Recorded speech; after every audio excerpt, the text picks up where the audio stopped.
오늘은 15, 16실에 들어가 보겠습니다.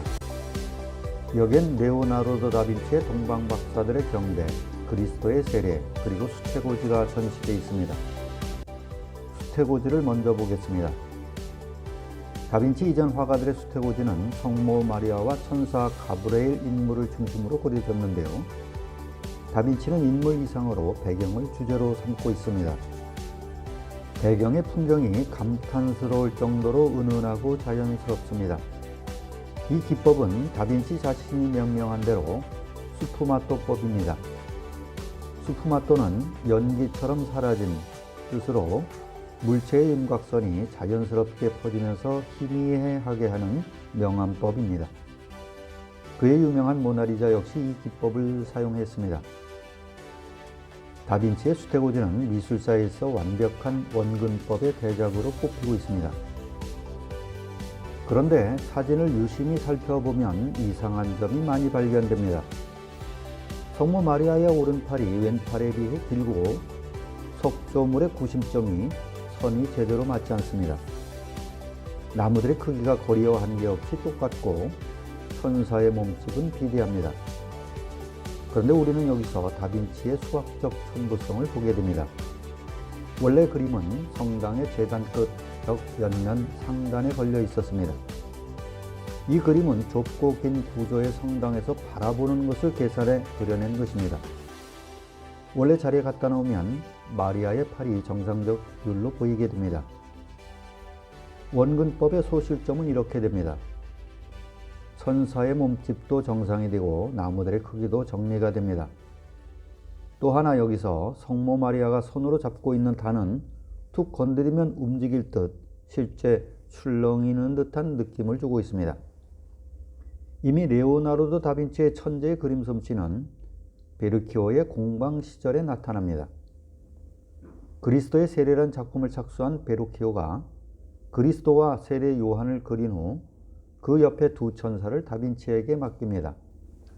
이렇게 중요 부분은 스승이 그리고 나머지 부분은 도제들이 그리는 경우가 당시 허다했습니다.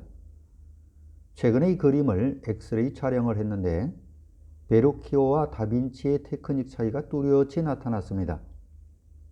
베르키오가 그린 부분은 광선이 차단되고 윤곽이 뚜렷이 나타났지만 다빈치가 그린 부분은 붓질이 어찌나 부드럽고 유려한지 붓자국이 전혀 보이지 않고 마치 투명으로 그려진 듯 광선이 그대로 통과했습니다. 바사리의 미술가 열전에 의하면 베르키오가 레오나르도 다빈치의 이 섬세하고 정교하고 신비로운 솜씨를 보고 다시는 물감에 손대지 않았다고 전해지고 있습니다. 이것은 제자의 솜씨를 존경 또는 자신의 한계에 절망한 사실을 말해주기도 하지만 사실은 그림에 재능이 많은 다빈치에게 그림을 위임하고 자신은 조각상 제작에 전념하겠다는 의미였다고 합니다. 동방박사의 경배는 아직 완성하지 못한 미완성 작품입니다.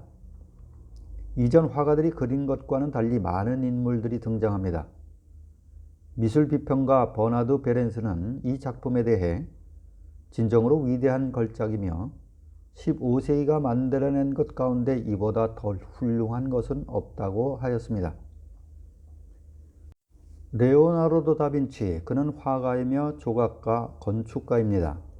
인체의 단면을 최초로 그린 해부학자이며 식물의 잎사귀 배열에 대해 처음 기술한 식물학자, 동물의 생태 움직임을 연구한 동물학자, 지질학, 지리학자, 천문학자, 궁중음악가, 과학자, 수학자, 기계 발명가, 무기 발명가, 기술자. 인류 역사상 레오나르도 다빈치만한 인물이 나온 것은 이전도 이후도 없습니다. 진정 그는 인류가 낳은 천재 중의 천재였습니다. 그는 비행기, 헬리콥터 등 400년 후에나 실용화될 항공기를 구상하였고 장갑차, 전차, 대포, 기관총, 박격포 등 당시로는 상상할 수 없었던 무기들을 제작합니다. 그러나 다빈치는 시대를 너무 앞서갔기에 그의 아이디어 중에 현실화된 것은 거의 없습니다. 그래서 그는 발명가로서보다는 모나리자나 최후의 만찬을 그린 화가로 더 유명하게 되었습니다. 다빈치는 그 외에도 물리학, 역학, 광학, 천문학, 약학, 음향학 뿐만 아니라 인쇄, 야금, 주조, 조폐, 엔진, 시계 등 과학사의 불멸의 업적을 남깁니다. 그의 노트를 토대로 만들어진 모형들은 지금도 세계 각곳의 박물관에 실제 만들어 작동시키고 있는데요. 지금도 실제 작동되어 매우 신기하고 흥미롭기만 합니다. 얼마 전 뉴스엔 그의 노트에 그려진 그림을 토대로 만든 자동차 모형을 움직이는 데 성공, 항공기뿐만 아니라 자동차의 선구자적 역할을 했음을 또다시 증명했습니다. 레오나르도 다빈치는 피렌체에서 50km 떨어진 빈치 마을에서 1452년 4월 15일에 태어납니다. 그의 아버지는 법조계의 공증인이었고 그의 어머니는 농부의 딸로 알려져 있습니다. 다빈치 조부도 공증인이었고 빈치 마을 지주였기 때문에 그 집안의 하녀였다고 하기도 합니다. 불장난이었는지 아니면 이룰 수 없는 사랑이었는지 다빈치 아버지와 어머니는 정식 결혼을 하지 못합니다. 아버지는 다빈치 생후 8개월 때 알비에라는 처녀와 결혼을 했고 어머니 카테리나도 다빈치 5살 되던 해 수도원 도기공과 결혼합니다. 다빈치는 할아버지 집에서 성장합니다. 당시 피렌체가 속한 토스카나 지방은 귀족과 가문을 중시했던 관계로 적자가 아닌 자에겐 사회적 차별이 존재했습니다. 아버지는 다빈치를 법률가로 키우고자 했으나 정식 혼인에 의해 태어나지 않은 자는 공증인 길드 조합원이 될 수 없어 정식 공증인이 될 수 없었습니다. 그런데 이것이 오히려 유명 공증인으로 인생을 마칠 다빈치를 인류의 천재로 만들게 된 것입니다. 레오나르도 다빈치는 어려서부터 사물을 유심히 관찰했고 인상 깊은 것들은 즉시 스케치하였습니다. 그는 당시 유명 조각가이며 화가였던 베르키오의 도제로 들어갑니다. 레오나르도 다빈치란 이름은 빈치 마을의 레오나르도라는 뜻입니다. 오늘날 빈치 마을에 가면 레오나르도 다빈치 박물관과 그의 출생지 집이 있습니다.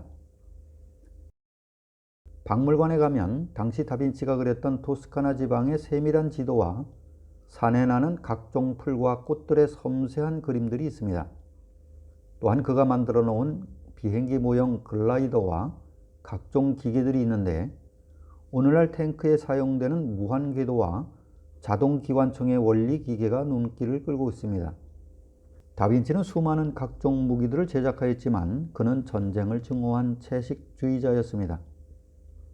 메디치 가문이 날 만들었고 날 파멸시켰다 란 그의 고백은 그의 생애를 잘 대변해주고 있습니다. 그는 30세가 안 되어 밀라노 스포르차 귀족 가문의 화가로 초빙됩니다. 스포르차 가문의 몰락에 따라 메디치 가문의 후원을 받게 됩니다. 그러나 메디치 가문의 흥망성쇠에 따라 그의 인생도 굴곡의 인생을 살게 됩니다. 그의 말년은 프랑스 왕 프랑스와 1세의 초청으로 왕궁으로 이주하는데 이때 세 점의 그림, 모나리자, 성 안나와 성모자, 세리자 요한을 가져갑니다. 그의 직함은 왕의 화가, 건축가였지만 일보다 왕과 함께 사색하고 철학을 논하는 일에 보냈다고 합니다. 프랑스와 1세는 레오나르도 다빈치만큼 많은 것을 아는 사람이 이 세상에 다시는 태어나지 않으리라 말했고 그를 예술가가 아닌 위대한 철학자로 더 극찬했습니다.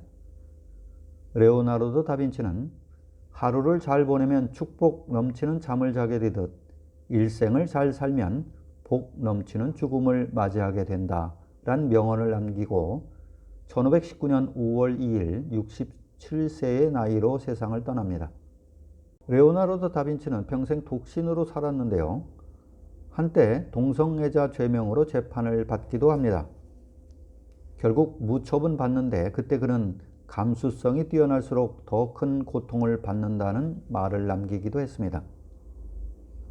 그런데 레오나르도 다빈치의 화려한 경력은 직업을 얻고자 애쓴 결과였음에 다소 놀라움을 금할 수 없습니다. 그는 초기 현재의 명성처럼 잘 나가던 사람이 아니었습니다. 그도 한때는 실업자였습니다.